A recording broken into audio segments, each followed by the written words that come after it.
अस्सलामुअलैकुम dear students. आज का जो हमारा टॉपिक है वो है नॉमेनक्लेचर ऑफ ऑर्गेनिक कंपाउंड्स। पिछले जो लेक्चर्स थे उसमें हमने फंक्शनल ग्रुप भी डिस्कस किया और होमोलॉगस सीरीज़ भी। अब इस नॉमेनक्लेचर लेक्चर में फंक्शनल ग्रुप का भी जो कुछ रहा था टॉपिक ऑफ फंक्शनल ग्रुप वो हम यहाँ पे डिस्कस करेंगे। उस देखते हैं कहाँ तक ये लेक्चर पहुँच जाता है। तो पहला है आज नॉमेनक्लेचर ऑफ ऑर्गेनिक कंपाउंड्स। सबसे पहले हम ये देखेंगे नॉमेनक्लेचर का मतलब क्या होता है।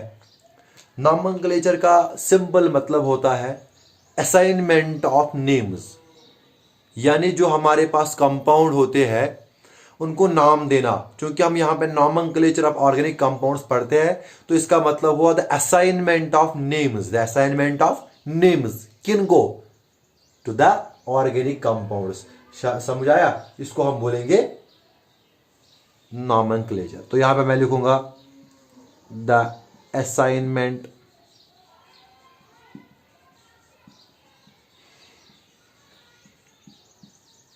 Of names to organic compounds, उसको हम बोलेंगे नॉमेनक्लेचर। तो नॉमेनक्लेचर का सिंपल सा मतलब यहां पे ये है assignment of names to organic compounds. Organic compounds को नाम देना, उसको हम बोलेंगे नॉमेनक्लेचर। जो ये नॉमेनक्लेचर था, ये हमारे पास नॉमेनक्लेचर जो है ये दो किस्म का है। एक को बोलते हैं ट्राइवियल सिस्टम, दूसरे को बोलते हैं आईयूपैक नॉमेनक्लेचर।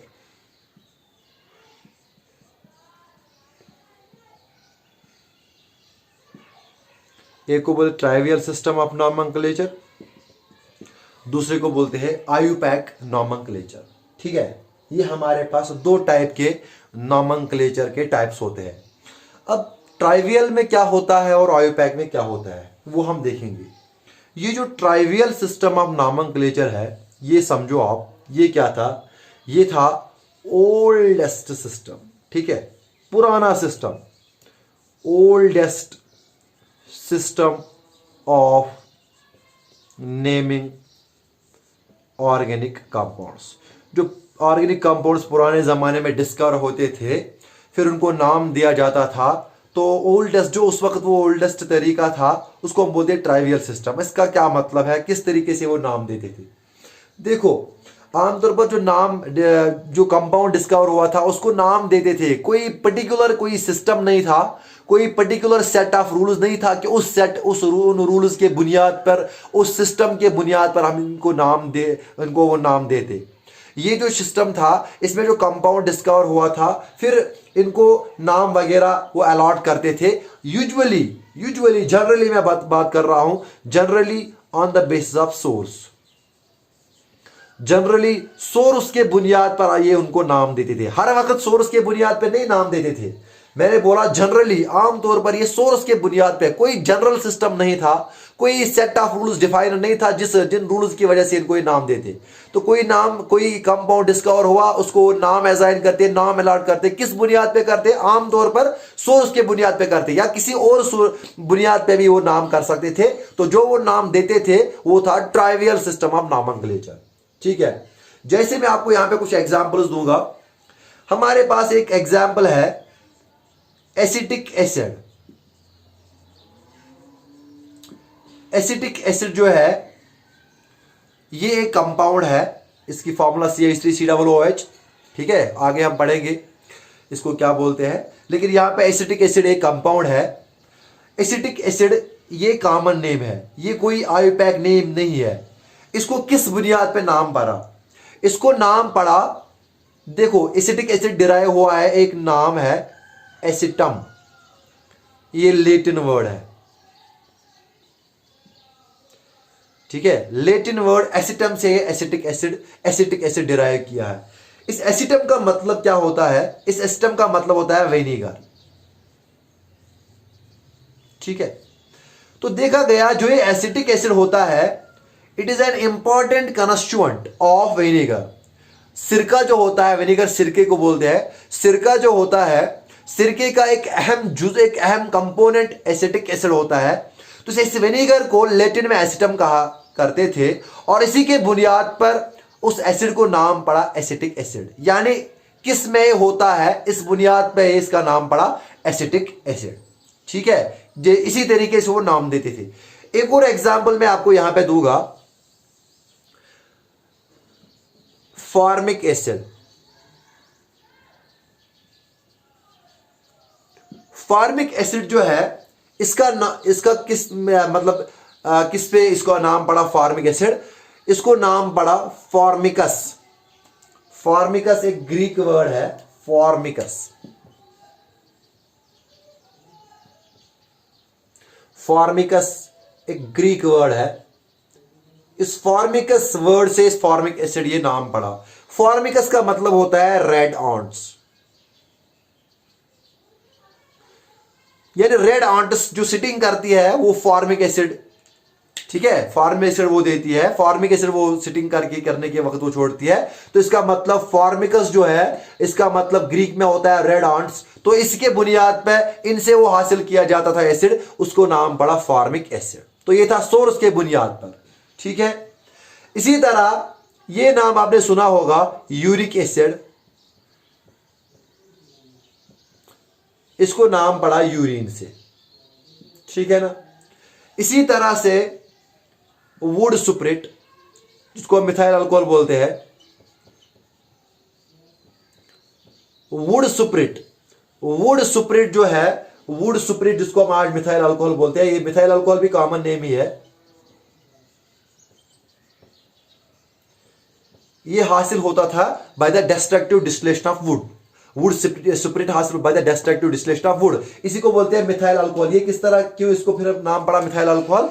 क्योंकि ग्रीक में क्या होता है, मिथु का मतलब होता है सुप्रिट, और जो हमारे पास होता है ह्यूल, इसका मतलब होता है वुड। इन दो को मिला के फिर मिथाइल अल्कोहल इसका नाम पड़ा। ठीक है, तो ये कुछ एग्जांपल्स है आपके सामने, जैसे एसिटिक एसिड है, फॉर्मिक एसिड है, यूरिक एसिड है, मिथाइल अल्कोहल है। ये सारे के सारे जो है ये कॉमन नेम्स है। क्या है? Common names. ये नेम्स दिए गए हैं ओरिजिनली किससे? ऑरिजिन से, सोर्स से। किसमें पाए जाते हैं, इनका सोर्स क्या है, इनका ऑरिजिन क्या है। यूजुअली ये नाम वहीं से देते थे, ये जो ओल्ड सिस्टम ऑफ नॉमेनक्लेचर था। और इसी सिस्टम ऑफ नॉमेनक्लेचर को बोलते थे ट्राइवियल सिस्टम ऑफ नॉमेनक्लेचर। तो नॉमेनक्लेचर का पहला जो टाइप है वो है ट्राइवियल सिस्टम ऑफ नॉमेनक्लेचर। इसका क्या मतलब होता है? ये ओल्डेस्ट एक सिस्टम था नॉमेनक्लेचर का, जिसका कोई जनरली कोई रूल नहीं था, कोई सेट ऑफ रूल्स नहीं था, कोई सिस्टम नहीं था।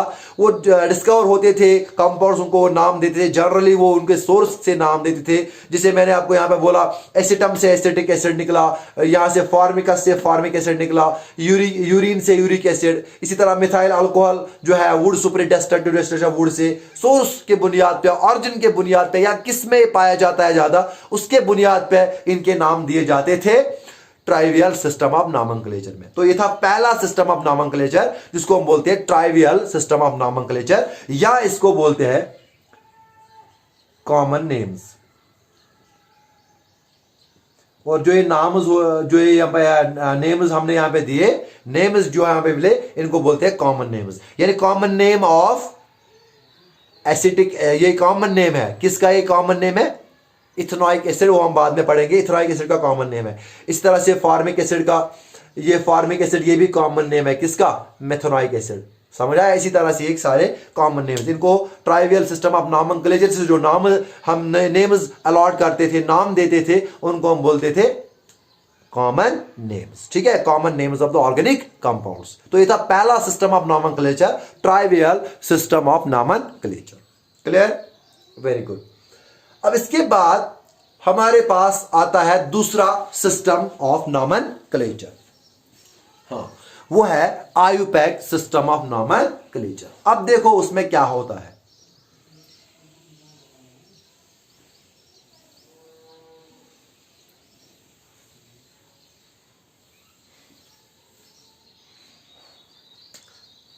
देखो जो आयुपैक सिस्टम होता है,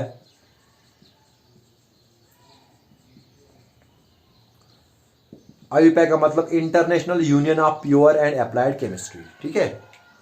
ये यूनियन है, तो इन्होंने कुछ सेट ऑफ रूल्स बनाए, मैं बताऊंगा। First IUPAC system of nomenclature में बताऊंगा आपको। देखो, फर्स्ट जो पहला रैशनल सिस्टम तैयार किया गया है, first rational system of naming organic compounds, ये तैयार किया गया है 1892 में, सबसे पहले, ठीक है।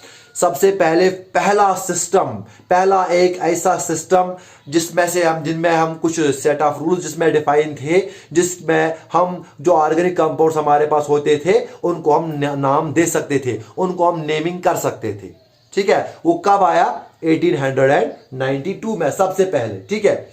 उसके बाद कॉम्प्लेक्स ऑर्गेनिक कंपाउंड जो थे उनके वो नाम मुश्किल होते थे, फिर उनको इस सिस्टम को रिवाइज किया गया है, फिर इस सिस्टम को रिवाइज किया गया है 1931 में, ठीक है। The system of nomenclature, IUPAC nomenclature, it was revised in 1931 so that we could easily name some complex organic compounds, ठीक है।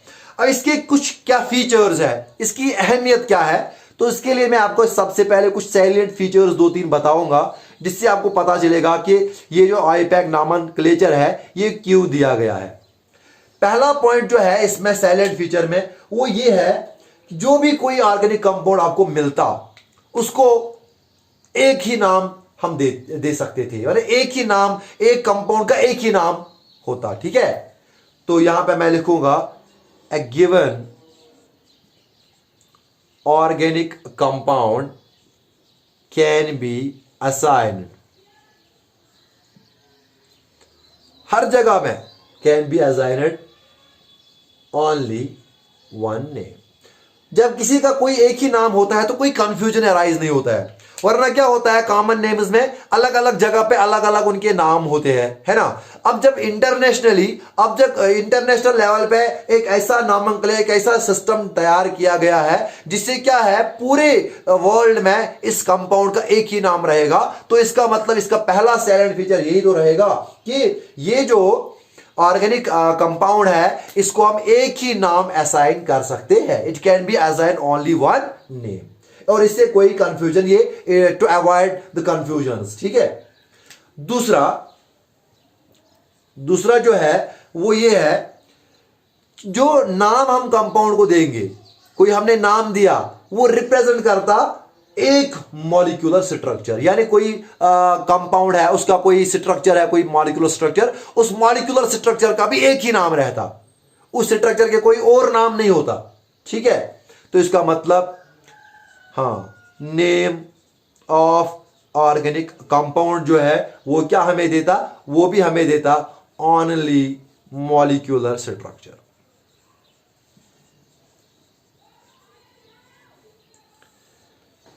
मेरे कहने का मतलब यह है, एक पर्टिकुलर मॉलिक्यूलर स्ट्रक्चर का जो भी कोई कंपाउंड है उसका एक पर्टिकुलर हम नाम देते, जैसे कि हम आगे पढ़ेंगे आइसोमर्स में 2-3 स्ट्रक्चर मुमकिन है एक ही मॉलिक्यूलर फॉर्मूला में, लेकिन उनके स्ट्रक्चर अलग अलग होते हैं और एक एक स्ट्रक्चर का हम एक एक नाम दे सकते हैं, वो भी एक यूनिक नाम उनके लिए रहेगा, ठीक है। तो ये है इसका दूसरा सैलिएंट फीचर।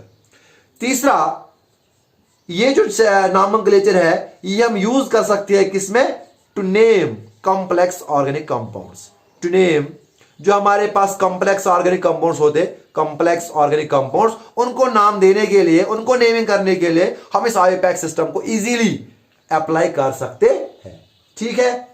अब फोर्थ और अहम वाला पॉइंट ये है, ये जो नॉमेनक्लेचर है ये सिंपल है, कुछ रूल्स याद रखने हैं, सिंपल है और सिस्टमैटिक है, ठीक है। सिस्टमैटिक का मतलब ऑर्डरली है, सिस्टमैटिक है ये, और ये एक साइंटिफिक मेथड है जिससे हम ऑर्गेनिक कंपाउंड्स को नाम दे सकते हैं, ठीक है। तो ये है simple, systematic and scientific method of naming organic compounds. तो ये कुछ ऐसे हमारे पास फीचर्स है कुछ हमारे पास ये साइलेंट फीचर्स है इस आईयूपैक सिस्टम की, ठीक है। Name of only molecular structure, कोई हमारे पास कभी फंक्शनल ग्रुप होगा उसका कोई नाम है तो वो एक ही मॉलिक्यूलर स्ट्रक्चर को रिप्रेजेंट करेगा, वो जो नेम हम उसको देंगे, ठीक है। तो साइलेंट फीचर्स में आईयूपैक नॉमेनक्लेचर का ये है, एक कंपाउंड को एक ही नाम रहेगा थ्रू आउट द हम बोलेंगे वर्ड। इसी तरह से ये जो है एक कंपाउंड का जो नाम होगा वो एक ही मॉलिक्यूलर स्ट्रक्चर को रिप्रेजेंट करेगा। ये हम कॉम्प्लेक्स ऑर्गेनिक कंपाउंड्स को नेमिंग के लिए यूज कर सकते हैं। ये सिंपल है, सिस्टमैटिक है और scientific method organic naming of organic compounds के लिए, ठीक है। These are some of the salient features of IUPAC nomenclature. अब इस आईयूपैक नॉमेनक्लेचर में आपको कुछ बेसिक रूल्स याद रखने हैं। आपको ये नॉमेनक्लेचर अप्लाई करना है तो आपको मैं इसके लिए मैं आपको कुछ आपके बेसिक रूल्स बताऊंगा। वो बेसिक रूल्स आपको याद रखने हैं, जिन बेसिक रूल्स से आपकी बुनियाद बनेगी फिर ऑर्गेनिक नॉमेनक्लेचर का। जो भी हम आगे आगे जाए देखेंगे नॉमेनक्लेचर में, जितना भी हम पढ़ेंगे उसकी बुनियाद जो होगी वो इस जो मैं आप बताने वाला हूं जो बेसिक रूल्स है उसकी बुनियाद ये होगी। जिसको इस बेसिक्स ये जो बेसिक्स है पूरे अच्छे तरीके से समझ आएंगे तो उसका मतलब ये है उसको नॉमेनक्लेचर अच्छे से आएगा, ठीक है। अब मैं बताऊंगा आपको बेसिक रूल्स, इस नॉमेनक्लेचर के बेसिक रूल्स क्या होते हैं। ये थे साइलेंट फीचर्स, अब मैं बताऊंगा इनके बेसिक रूल्स, आईयूपैक नॉमेनक्लेचर के बेसिक रूल्स। देखो हम अब पढ़ रहे हैं आईयूपैक। अब हमारे पास कुछ बेसिक रूल्स है और आपको भी ये याद रखने हैं। बेसिक रूल्स में बताऊंगा, ये कुछ ऐसे पॉइंट है जो आपको हर जगह अप्लाई होंगे, ठीक है ना। उसके बाद आसान होगा आपको ये समझने के लिए, ठीक है। देखो सिंपल ऑर्गेनिक कंपाउंड जो हमारे पास सैचुरेटेड हाइड्रोकार्बन्स होते हैं, देखो मैं यहां पे लिखूंगा भी, फॉर सिंपल सैचुरेटेड हाइड्रोकार्बन्स या कंपाउंड्स, जो हमारे पास हाइड्रोकार्बन्स होंगे, जो हमारे पास सैचुरेटेड कंपाउंड्स होंगे, उनको सिंपल नॉमेनक्लेचर करने के लिए है ना, जो हमारे पास नॉर्मल सैचुरेटेड हाइड्रोकार्बन्स वगैरह होते हैं। देखो सिंपल सैचुरेटेड कंपाउंड्स, उनको हम एलिफेटिक कंपाउंड्स भी बोलते हैं। हम क्या करते हैं उनके लिए, हम जो पैरेंट चेन कंसीडर करते हैं, जो पैरेंट कंपाउंड कंसीडर करते हैं, वो क्या करते हैं, normal saturated hydrocarbon. Normal saturated, मैं बताऊंगा क्या है इसका मतलब, नॉर्मल सैचुरेटेड हाइड्रोकार्बन, ठीक है। इसको हम क्या कंसीडर करते हैं, इनको हम कंसीडर करते हैं पैरेंट कंपाउंड्स। इनको हम कंसीडर करते हैं पैरेंट कंपाउंड। देखो यहां पे मैंने क्या बोला, जो हमारे पास सिंपल सैचुरेटेड कंपाउंड्स होंगे। अब सैचुरेटेड कंपाउंड्स में सिर्फ हाइड्रोकार्बन्स की बात नहीं आएगी, ठीक है, उसमें अब वो कंपाउंड्स भी आएंगे जिनमें फंक्शनल ग्रुप वगैरह होगा, क्लियर। सैचुरेटेड कंपाउंड्स, लेकिन सैचुरेटेड कंपाउंड्स उनको, उन आसान वाले सिंपल वाले सैचुरेटेड कंपाउंड्स को नाम देने के लिए हम क्या करते हैं, हम उनको ट्रीट करते हैं, हम उनको ट्रीट करते हैं क्या, डेरिवेटिव्स, यानी वो निकाले गए हैं किससे, नॉर्मल सैचुरेटेड हाइड्रोकार्बन से। यानी हम पैरेंट जो कंपाउंड है, हम मानते हैं कि जो कंपाउंड है जिससे ये कंपाउंड बने हैं वो है सैचुरेटेड हाइड्रोकार्बन, यानी ये जो है ये पैरेंट कंपाउंड्स। समझ आया, पैरेंट का मतलब वो होता है जिससे कुछ, आपको ये तो बायोलॉजी में देखो पैरेंट जो होते हैं, पैरेंट से ऑफस्प्रिंग निकलता है ना। इसी तरीके से ये जो है saturated hydrocarbon, normal saturated hydrocarbon जो हमारे पास होते हैं, ये है पैरेंट कंपाउंड्स, यानी इन्हीं से बाकी कंपाउंड्स हम निकलेंगे, इन्हीं से बाकी कंपाउंड जो है वो हम ट्रीट करते हैं उनके डेरिवेटिव्स, यानी ये है पैरेंट, ये है पैरेंट, और इन्हीं से निकलेंगे बाकी कंपाउंड्स। जो इनसे कंपाउंड्स निकलेंगे उनको हम बोलेंगे डेरिवेटिव्स। क्या बोलेंगे, derivatives of normal saturated hydrocarbon. यानी ये जो सैचुरेटेड कंपाउंड्स होते हैं ये हम क्या करते हैं, ट्रीट, शाबाश, डेरिवेटिव्स ऑफ सैचुरेटेड हाइड्रोकार्बन। समझ आया, डेरिवेटिव्स ऑफ सैचुरेटेड हाइड्रोकार्बन हम ये ट्रीट करते हैं। किस तरह से हासिल होते हैं, किस तरह से हासिल होते हैं, शाबाश, बोला था मैंने एक दिन, by the replacement of by the replacement of one या एक से ज्यादा, ठीक है, वन और more than one H atoms, hydrogen atoms एक या एक से ज्यादा रिप्लेस कर रहे किससे, विथ फंक्शनल ग्रुप्स।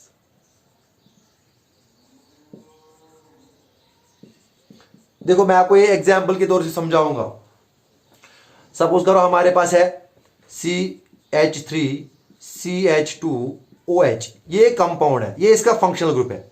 हम मानते हैं ये जो कंपाउंड है ये डिराइव्ड है किससे, यानी ये पैरेंट ऑर्गेनिक, ये डेरिवेटिव है, किससे निकला है, ये निकला है देखो CH3। अब देखो हम क्या मानते हैं, जो ये फंक्शनल ग्रुप है ये आया किससे, by the replacement of one H atom, यानी ये इसका था यहां पे CH3, असल में एक H रिप्लेस हुआ OH से, यानी असल में ये था CH3। ये है हाइड्रोकार्बन, ये है सैचुरेटेड हाइड्रोकार्बन। क्या है, सैचुरेटेड CH3 क्या है, इथेन, ये है सैचुरेटेड हाइड्रोकार्बन। अब इस सैचुरेटेड हाइड्रोकार्बन में से मैं एक H को रिमूव करूंगा, देखो CH3, अब CH2, एक H तो चला गया, उस H की जगह हमने रिप्लेस किया OH, फंक्शनल ग्रुप, तो ये बन गया सैचुरेटेड ऑर्गेनिक कंपाउंड, ये दूसरा ऑर्गेनिक कंपाउंड जिसमें फंक्शनल ग्रुप है। तो हम क्या करते हैं, जो भी हमारे पास नाम देने, हमारे पास सिंपल सैचुरेटेड कंपाउंड्स होते हैं, हम उनको ट्रीट करते हैं डेरिवेटिव्स ऑफ सैचुरेटेड हाइड्रोकार्बन्स, यानी ये जो नॉर्मल सैचुरेटेड हाइड्रोकार्बन्स है ये उनके पेरेंट कंपाउंड्स है, ठीक है, इन्हीं के डेरिवेटिव्स जो है सैचुरेटेड कंपाउंड्स होते हैं। यानी पेरेंट कंपाउंड क्या होते हैं, हाइड्रोकार्बन्स, पैरेंट कंपाउंड क्या होते हैं, हाइड्रोकार्बन्स, उन्हीं के डेरिवेटिव्स होते हैं बाकी जो हाइड्रोकार्बन्स हम ट्रीट करते हैं। तो इसीलिए मैंने यहां पे बोला सिंपल हाइड्रो सैचुरेटेड कंपाउंड जो होंगे उनको नाम देने के लिए, उनको नेमिंग करने के लिए हम उनको ट्रीट करते हैं डेरिवेटिव्स ऑफ सैचुरेटेड हाइड्रोकार्बन्स। वो डेरिवेटिव ऑफ सैचुरेटेड हाइड्रोकार्बन्स कैसे बनते हैं, जब हम कोई H एटम रिप्लेस करेंगे या एक से ज्यादा H एटम को रिप्लेस करेंगे विथ फंक्शनल ग्रुप से, तो वहां से वो नया कंपाउंड जो हमारे पास है वो बनता है किससे, हाइड्रोकार्बन से असल में, ठीक है। तो पहला क्या चीज आपने याद रखा, हाँ, कंपाउंड्स जो सैचुरेटेड कंपाउंड्स होते हैं ये हम ट्रीट करते हैं, या यो भी कोई हाइड्रोकार्बन होता है ये हम ट्रीट करते हैं, जो हमारे पास हाइड्रोकार्बन होते हैं ये हम कंसीडर करते हैं पेरेंट ऑर्गेनिक कंपाउंड्स, और जो बाकी हाइड्रोकार्बन या बाकी ऑर्गेनिक कंपाउंड्स होते हैं वो ट्रीट हम करते हैं क्या, derivatives of the hydrocarbons. Clear, ये पहला है, ये आपने याद रखना है। अब उसके बाद ये चीज आपने जब की, उसके बाद जब हम नाम देते हैं, नाम किस तरह से देते हैं, जो इनका जो नाम होता है, हाँ ऑर्गेनिक कंपाउंड्स की बात कर रहा हूं मैं, ठीक है, हर कोई नाम जो होता है उसमें कुछ हिस्से होते हैं, कंपोनेंट्स होते हैं, ठीक है। अब देखो क्या क्या होता है मैं बताऊंगा यहां पे, ईच सिस्टमैटिक नेम, जो भी हमने नाम दिया कंपाउंड को, मैं यहां पे बेसिक रूल्स बता रहा हूं, बेसिक रूल्स, जो भी कोई नाम हमने दिया ऑर्गेनिक कंपाउंड का, ईच सिस्टम में कोई सिस्टमैटिक नेम हमने दिया, इसको होते हैं दो या तीन कंपोनेंट्स। जो भी हम कोई सिस्टमैटिक नाम ऑर्गेनिक कंपाउंड को देते हैं ये असल में बना होता है तीन कंपोनेंट्स का, तीन हिस्सों का, ये होता तीन हिस्सों का बना होता है। वो तीन हिस्से क्या होते हैं वो आपको याद रखने हैं। देखो, एक होता है रूट वर्ड, या इसको बोलते हैं वर्ड रूट वर्ड, ठीक है। मैं बता रहा हूं जो नाम हम देते हैं ऑर्गेनिक कंपाउंड्स का वो बेसिकली कंपोज्ड होता है तीन हिस्से होते हैं उसके, तीन कंपोनेंट्स होते हैं उसके। पहला जो कंपो होता है रूट वर्ड, ठीक है, और दूसरा जो कंपोनेंट होता है वो होता है प्राइमरी सुफिक्स,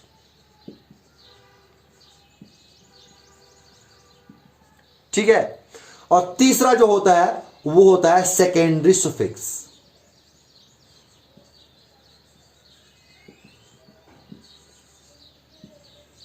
ये है तीन कंपोनेंट्स मेनली, इसके अलावा भी होता है प्रीफिक्स भी होता है, वो मैं अलग से बताऊंगा, लेकिन मेनली मैं बात कर रहा हूं।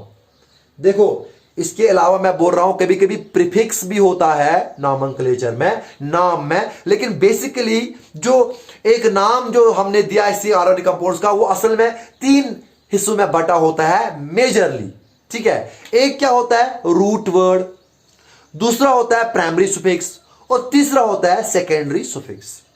ठीक है, अब हम देखेंगे रूट वर्ड क्या करता है, रूट वर्ड, उसके बाद प्राइमरी और सेकेंडरी सुफिक्स की बात करेंगे। देखो, जो ये रूट वर्ड होता है ये क्या करता है, ये इंडिकेट करता है, it indicates number of carbon atoms in the chain. ठीक है, it indicates number of carbon atoms in the chain. जो चेन ऑफ कार्बन एटम्स है, उन कार्बन एटम्स की चेन में कितने कार्बन एटम्स है वो इंडिकेट करता है रूट वर्ड। ठीक है, रूट वर्ड जो होता है ये इंडिकेट करता है नंबर ऑफ कार्बन एटम्स, कितने कार्बन एटम्स है चेन में, जो कार्बन एटम्स की चेन बनी हुई है उसमें कितने कार्बन एटम्स है, ये रूट वर्ड हमें देता है, ये रूट वर्ड इंडिकेट करता है। रूट वर्ड में एक से लेके 4 कार्बन एटम अगर हो तो इसके लिए एक स्पेशल, इसके लिए एक स्पेशल वर्ड रूट दिया गया है, वो मैं आपको यहां पे बताऊंगा 1 से 4। ठीक है, देखो अगर एक कार्बन एटम होगा तो उसको बोलते हैं मेथ। ठीक है, अगर 2 कार्बन एटम्स होंगे तो उसको बोलते हैं एथ, 3 कार्बन एटम होंगे उसको बोलते हैं प्रो। ठीक है, 4 कार्बन एटम होंगे उसको बोलते हैं ब्यूट। ठीक है, मेथ एथ प्रो ब्यूट, ये special type of word roots जो पहले 4 कार्बन एटम्स को दिए गए हैं। ठीक है, उसके बाद 5 से ऑनवर्ड्स जो दिए गए हैं वो सारे के सारे ग्रीक सिस्टम पे, ग्रीक नंबरिंग दी गई है। जैसे C5, अगर C5 होंगे, 5 कार्बन एटम होंगे, अगर 5 कार्बन एटम होंगे तो उसको हम बोलते हैं पेंटा। ठीक है, 5 कार्बन एटम होंगे तो उसको बोलते हैं पेंटा। ठीक है, यह है ग्रीक नंबर, यह हम बोलते हैं ग्रीक नंबर रूट है, यह ग्रीक नंबर रूट, यह स्पेशल नंबर रूट, यह स्पेशल नंबर रूट और यह है ग्रीक नंबर रूट। ठीक है, इसी तरह से 6 होगा तो हेक्स, ठीक ना, 7 होगा हेप्ट, 8 होगा तो ऑक्ट, 9 होगा नॉन, इसी तरह से 10 होगा डेक। ठीक है, 11 होगा अनडेक, 12 होगा डोडेक।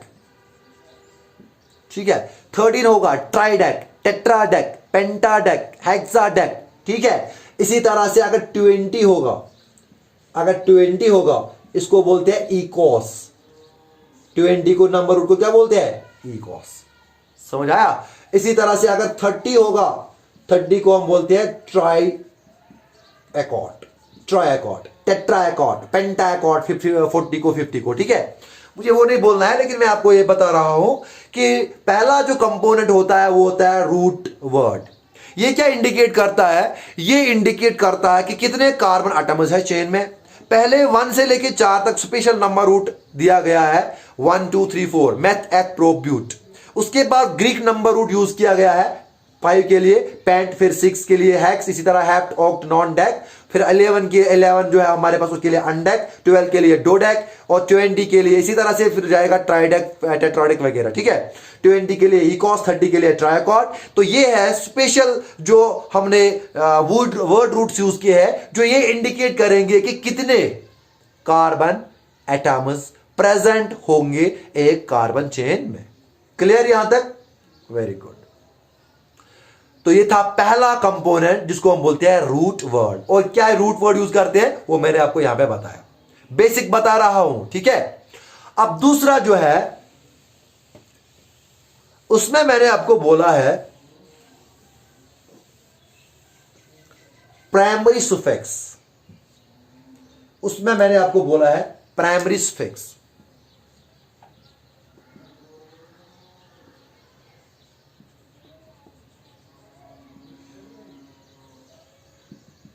Primary suffix.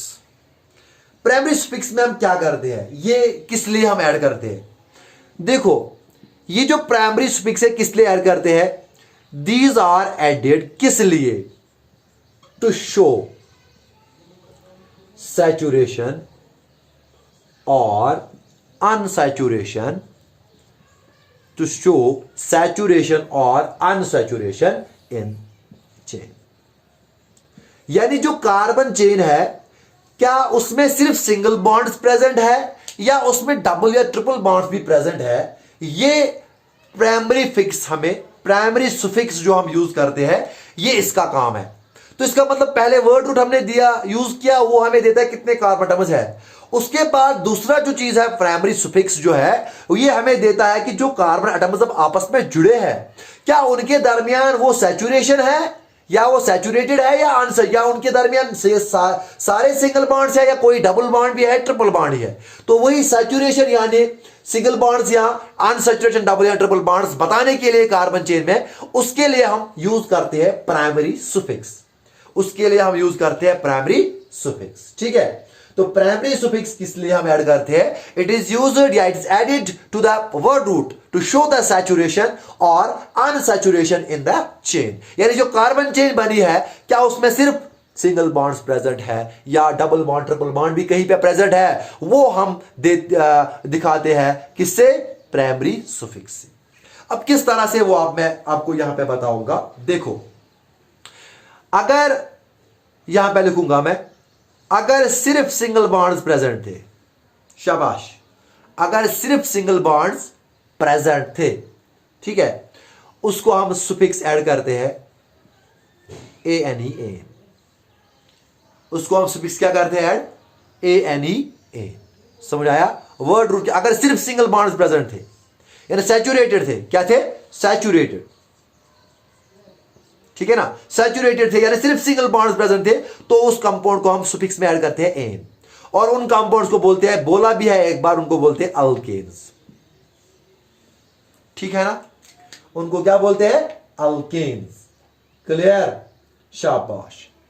इसी तरह से अगर उनमें एक डबल बॉन्ड होगा, अगर उनमें एक डबल बॉन्ड होगा, अगर उनमें एक डबल बॉन्ड होगा, एक डबल बॉन्ड होगा यानी अनसैचुरेटेड है लेकिन एक डबल बॉन्ड होगा, एक डबल बॉन्ड होगा, तो उसको हम ऐड करते हैं ENE। ये सुफिक्स, सुफिक्स मतलब जो हम वर्ड रूट के लास्ट में ऐड करते हैं। तो एक डबल बॉन्ड होगा, उसको हम ईन ऐड करते हैं। एग्जाम्पल मैं दूंगा अभी, और उन कंपाउंड्स को बोलते हैं अल्कीन्स। ठीक है ना।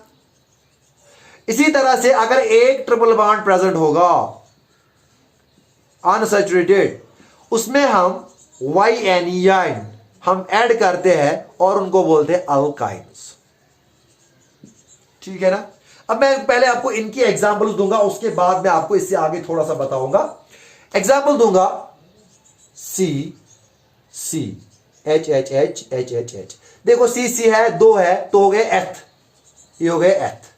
अब सिर्फ सिंगल बॉन्ड है तो हो गया एथेन, इथेन। ठीक है, इसको हम बोलते हैं इथेन। क्लियर? दो कार्बन हो गए एथ, वर्ड रूट, सिंगल बॉन्ड हो गया एन, तो इथेन। ठीक, वेरी गुड। अब इसी को मैं डबल बॉन्ड डालूंगा यहां पे, तो क्या हो गया? इथ ईन। ठीक है। अब इसी को ट्रिपल बॉन्ड डालूंगा तब क्या हो गया? इथाइन। क्लियर? समझाया? इस तरीके से हम इनको नाम देते हैं। एक डबल बॉन्ड होगा था ईन, एक ट्रिपल बॉन्ड होगा तो आइन। अब इसके बाद अगर दो डबल बॉन्ड्स होंगे, अगर दो डबल बॉन्ड्स होंगे, अगर सी डबल बॉन्ड लेकिन ये दो जगह प्रेजेंट है, दो जगह डबल बॉन्ड्स है कार्बन कार्बन के दरमियान, दो जगह प्रेजेंट है डबल बॉन्ड्स। ठीक है ना, तो उनको हम ऐड करते हैं, शाबाश, उनको हम ऐड करते हैं एडीन, डाइईन, मिथ फिर ए फिर डाइईन। मिथ हो गया अगर सपोज करो है, या एथ हो गया, प्रोब्यूट, वो सारे हैं वर्ड रूट। उसके बाद ए ऐड करते हैं, फिर डाइईन, डाई का मतलब टू, डाइईन, ईन मतलब डबल बॉन्ड। ठीक है, एडाइन, उनको हम ये सुफिक्स ऐड करते हैं ADIENE, डाई, एडाइन। ठीक है, एडाइन। और इन कंपाउंड्स को बोलते हैं अल्काडाइन। इन कंपाउंड्स को क्या बोलते हैं? अल्काडाइन। शाबाश, इतना समझ आया? क्लियर? अब इसी के साथ अगर दो ट्रिपल बॉन्ड्स होंगे, अगर दो ट्रिपल बॉन्ड्स होंगे, शाबाश, उनको वो क्या हम यूज करेंगे? ए डाई, डी वाई, यहां पे डाइइन, यहां पे डाइवाइन, वाई है ना? हाँ, इनको क्या बोलते हैं? अल्काडाइन। इनको अल्काडाइन, इनको अल्काडाइन, ठीक है? तो इनको बोलते हैं अगर दो हमारे पास ट्रिपल बॉन्ड प्रेजेंट है। इसी तरह से अगर तीन हमारे पास ट्रिपल सिंगल ये डबल बॉन्ड होंगे तो इनको क्या बोलेंगे?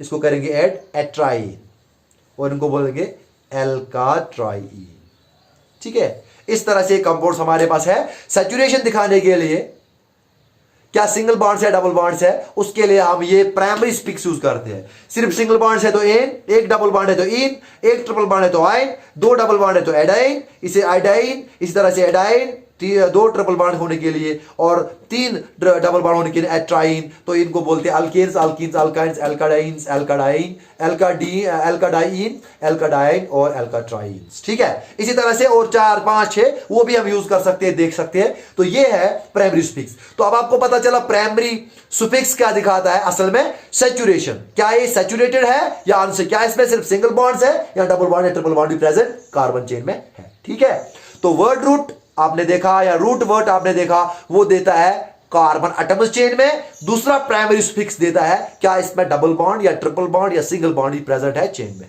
कितने हो गए? 2 कंपोनेंट, ठीक है? अब तीसरा जो कंपोनेंट है वो जो मैंने आपको बोला सेकेंडरी सुफिक्स। क्या बोला मैंने? Secondary suffix.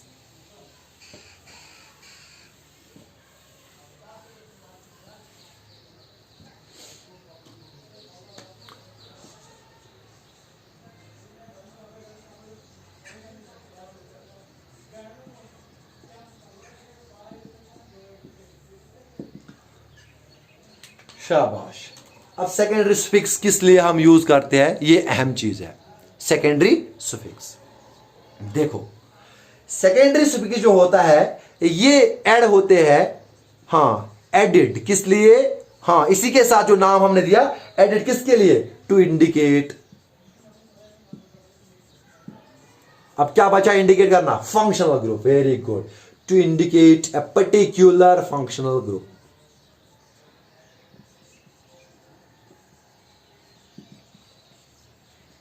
अब इस कंपाउंड में फंक्शनल ग्रुप कौन सा प्रेजेंट है वो इंडिकेट करने के लिए हम सेकेंडरी सुफिक्स यूज करते हैं।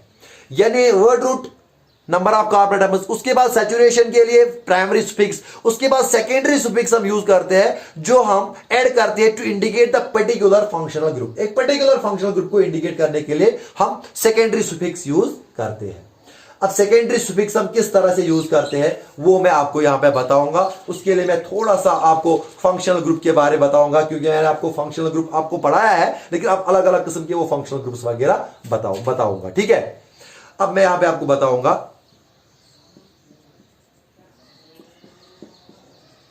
फंक्शनल ग्रुप और उसके लिए कौन सा सुफिक्स हम यूज करते हैं, ठीक है? और उस फंक्शनल ग्रुप को क्या नाम हम देते हैं वो मैं आपको यहां पे बताऊंगा। Name of functional group.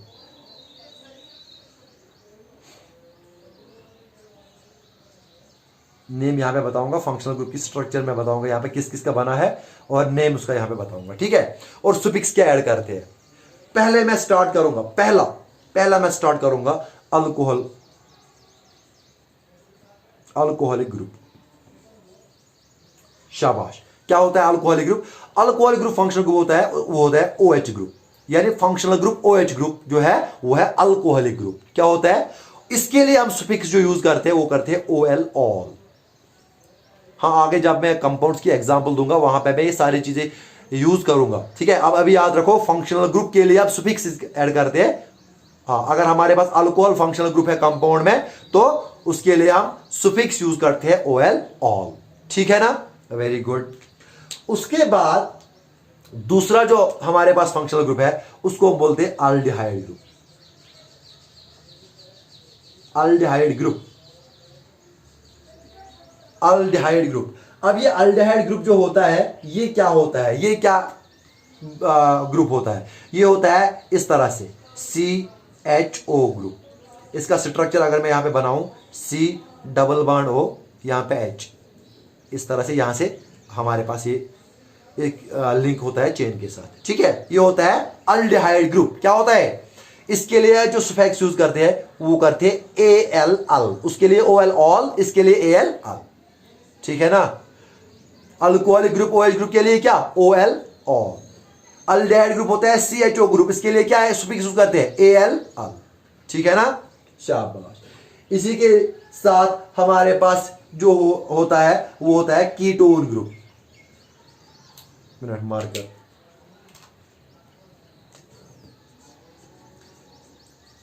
एक और ग्रुप होता है जिसको हम बोलते हैं कीटोन ग्रुप। क्या बोलते हैं, ये क्या होता है, ये होता है CO ग्रुप। क्या होता है ये CO ग्रुप। CO का मतलब किस तरह से होता है, ये होता है इस तरह से C+O, फिर इस तरह से ये चेन के साथ है, यहां से भी और यहां से भी अटैच होता है। ठीक है, ये होता है फंक्शनल ग्रुप। अब मैंने आपको फंक्शनल ग्रुप के मैं ये नहीं बोला कि टर्मिनल फंक्शनल ग्रुप होते हैं और नॉन टर्मिनल होते हैं, वो मैं आपको बता। अब इस तरह याद रखो, टर्मिनल होते हैं जो एंड में प्रेजेंट होती है चेन के, और जो एंड में नहीं प्रेजेंट होती उनको बोलते हैं नॉन टर्मिनल। ठीक है, अल्डिहाइड होता है टर्मिनल, ये भी होता है, ये जो होता है ये हमारे पास OH जो ग्रुप होता है, हाँ ये OH ग्रुप चेन के बीच में भी हो सकता है कहीं पे और एंड पे भी हो सकता है। ठीक है, लेकिन ये जो होता है ये टर्मिनल होता है, और ये कीटोन जो होता है हमेशा ये नॉन टर्मिनल होता है। चलो वो आप बाद में आप देखेंगे। यहां पे देखो कीटोन ग्रुप जो है CO ग्रुप, C+O, इसके लिए हम सुफिक्स ऐड करते हैं ONE, ओन पढ़ते हैं। ठीक है, ONE हो गया वन, लेकिन जब हम कंपाउंड में इसको ऐड करते हैं तो बनता है ओन, कीटोन ओन। समझ आया, प्रोपानोन, ब्यूटानोन, इस तरह से बनता है ओन। ठीक है, तो ये तीन पहले functional group, alcoholic group, aldehyde group, ketone group, ये हम इस तरह से इनकी सुफिक्स हम यूज करते हैं किसमें, हाँ जो ऑर्गेनिक कंपाउंड हमारे पास होता है। अब इसके बाद ये तीन, इसके बाद फोर्थ में आपको यहां पे बताऊंगा, फोर्थ जो ग्रुप मैं आपको बताऊंगा वो है carboxylic acid group. Carboxylic acid group वो क्या होता है, वो होता है COOH ग्रुप। स्ट्रक्चर है उसका ये C+O और यहां से OH, इस तरह से। ठीक है, इसके लिए क्या प्रीफिक्स सुफिक्स हम यूज करते हैं, सॉरी सुफिक्स, इसके लिए हम करते हैं ओइक एसिड, ओइक एसिड। इसके लिए हम करते हैं ओइक एसिड। ठीक है, ओइक एसिड। कार्बोक्सिलिक एसिड जो ग्रुप होता है इसके लिए हम ओइक एसिड ऐड करते हैं, कार्बोक्सिलिक एसिड ग्रुप, इसके लिए हम ओइक एसिड सुफिक्स यूज करते हैं। ठीक है, ये है हमारे पास एक और फंक्शनल ग्रुप। इसी के साथ मैं आपको बहुत सारे फंक्शनल ग्रुप्स हैं, आपको मैं बताऊंगा। यहां पे एक और ग्रुप है जिसको हम बोलते हैं sulphonic acid group, sulphonic acid group. ये क्या होता है, ये होता है, ये अलग, ये है, ये अलग है, ये इसका स्ट्रक्चर है, ये और ये होता है कंपाउंड। ठीक है, ये इसको कंफ्यूज मत होना। ये होता है SO3H। ठीक है, SO3H ग्रुप जहां पे भी आपको दिखेगा वो हो गया सल्फोनिक एसिड ग्रुप, और इसमें हम ऐड करते हैं सल्फोनिक एसिड, लास्ट में सुफिक्स। ठीक है, सल्फोनिक एसिड। समझ आया, शाबाश। इसी तरीके से हमारे पास अगर है एक और ग्रुप जिसको हम बोलते हैं अमाइन ग्रुप, इसको हम बोलते हैं अमाइन ग्रुप। ये क्या होता है, ये होता है NH2। ठीक है, ये ग्रुप, और इसको हम करते हैं लास्ट में ऐड अमाइन। ठीक है, मेथामाइन, समझ आया, एथामाइन, इसको हम अमाइन लास्ट में ऐड करते हैं। ठीक है, इसी तरह से बहुत सारे फंक्शनल ग्रुप्स हैं, यहां पे मैं आपको बताऊंगा आपको।